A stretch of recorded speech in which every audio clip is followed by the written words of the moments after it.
Hello, thank you for joining me. So in this video I'd like to show you how to finish up your drawing. This is our drawing for a SolidWorks part, and my SolidWorks part is a lower gauge wheel arm assembly.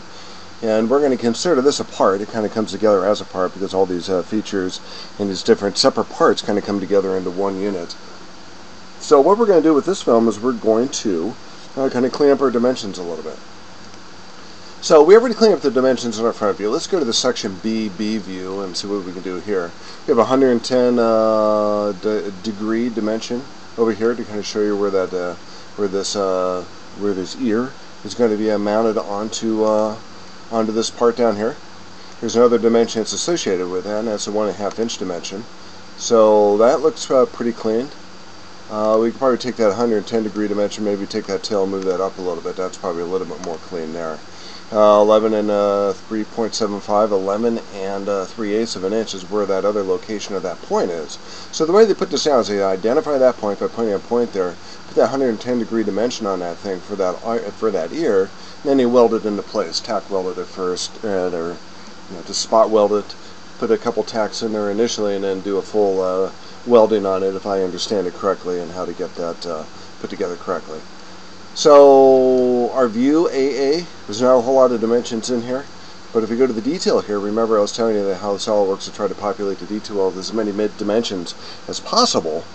We could probably take some of these dimensions out of here and kind of reduce the clutter a little bit. One of those I know is going to be this 4.039 dimension. So the way you do that is you click on the dimension itself, go to the shift key, and drag that to your new view. If it actually fits in that view, if it turns out that that view can accommodate that dimension, if there's references in that, not dimension, but in that view for that dimension, it'll allow you to put that dimension in there. So we can put it in this view, but we can't put it in these other views because there isn't references within these views that allow that dimension to be put into place. But it does allow us to put it in that view AA, and that looks in pretty good shape for me. So what we want to do with this dimension, we want to make sure that there's an association with an element that's in here. I already have hidden lines visible in this view, but I really don't want to have the hidden lines visible really because it's kind of cluttered. But what I like to do is kind of put a center line along this line, which is where that dimension references. It actually references at the very corner of this part here to where these holes are. So let's go ahead and do that. Let's go to center line, click an endpoint of that intersection here, intersection over here, and now we have a center line on the dimension layer. If I were to go to that view simply by clicking in that area over here, I can go to the hidden lines removed, and yeah, still has my center line down there. It's got kind of a reference for that, so that works out okay for that situation. We also have a 2-inch dimension in here.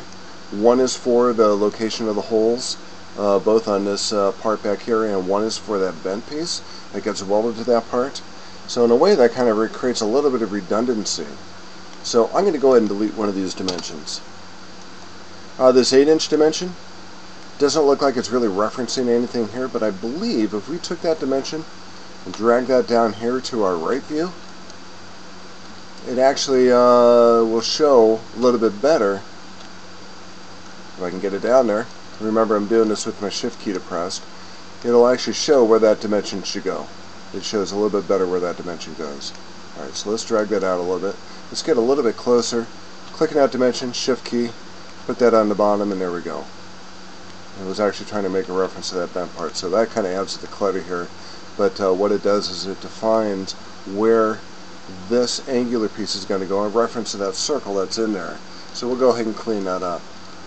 A couple more things I'm going to show you, and I'm going to go offline and kind of clean up the rest of this, so you don't have to watch me do everything. But remember, when you want to move dimensions around, if you want to move dimensions around between one view and another, if it's an appropriate view to move it, you have to press the shift key in order to get that dimension to move. And remember, each one of these dimensions that comes in is a dimension that's related to the part or the model itself. So if you change the value of some of these dimensions, it'll also change the value on the parts that exist in the background. A couple things I want to show you. Let's say we want to adjust some of the lines that we have in here. We already have a relationship at the center of this line, but we can't really change that. We can make the circle bigger, of course. We can make that CC line bigger if you wanted to do that. It changes the way that detail comes out over here. But if we want to move that circle, we can't really do it. And the way we can do it here is if you right-click on it, you can go to Edit Sketch, and then we can go in here and delete some of these relationships that are in here. So let's go ahead and delete this relationship. And now we can take the center of that circle, grab the center of that circle, maybe move it a little bit, maybe a little bit down or a little bit up. And I think down might be appropriate. It kind of centers the white space up here with the white space down here. And that'll be okay. And then we also have some other relationships in here too. And reference to that little liner we put in here and a dimension that goes with that. So if you like the way that looks, go to Rebuild. Gets us right back there. We can do the same thing with the section line. Right click on that line itself, go to Edit Sketch. And now we can take that section line and move it a little bit if we wanted to. Simply by clicking on that, grabbing the endpoint, and moving it up and down.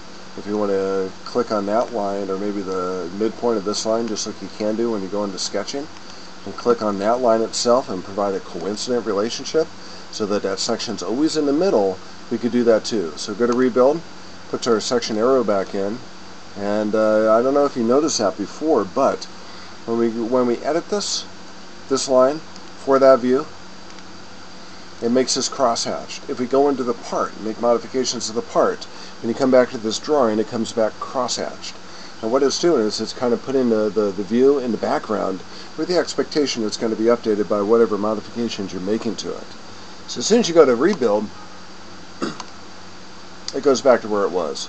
And since I didn't make any modifications over here, it kind of gave us a message saying that the previous section view was going to be restored. And such it has. One last thing we're going to do, we're going to do a detail view of this. Pull that off to the side, and you're going to start dragging my dimensions off to that in the next video. So let's go ahead and do that. Let's go to View Layout, go to Detail View. I'm going to pick an arbitrary point in here. I'm going to make it just big enough so it contains that, this view down here. So just that ear that sticks out, and then put it over here. Detail H, and I believe we're up to A, B, C, and this should be D, so we're going to click on that over here. Click on our detail.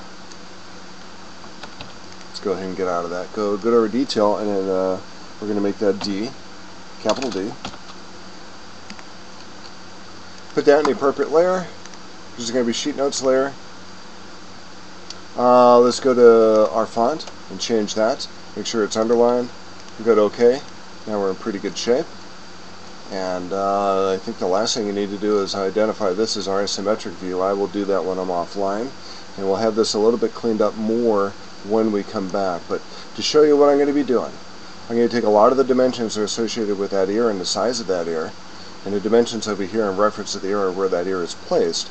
I'm going to drag that over here. So again, with the Shift key, just drag that over here, brings that over here. This dimension, I'm going to bring that over here too. That dimension, bring that over here. And now we're getting to be pretty close to what we want. It reduces a lot of clutter that's in that one view. And this is one of the advantages of a detail view, that you can actually get in here and look at some of the details in that view and reduce the clutter in the master view that that detail is referencing on. So I think that's pretty much it for this film. I'm going to save the last of this stuff for the next film, and then I'll see you there.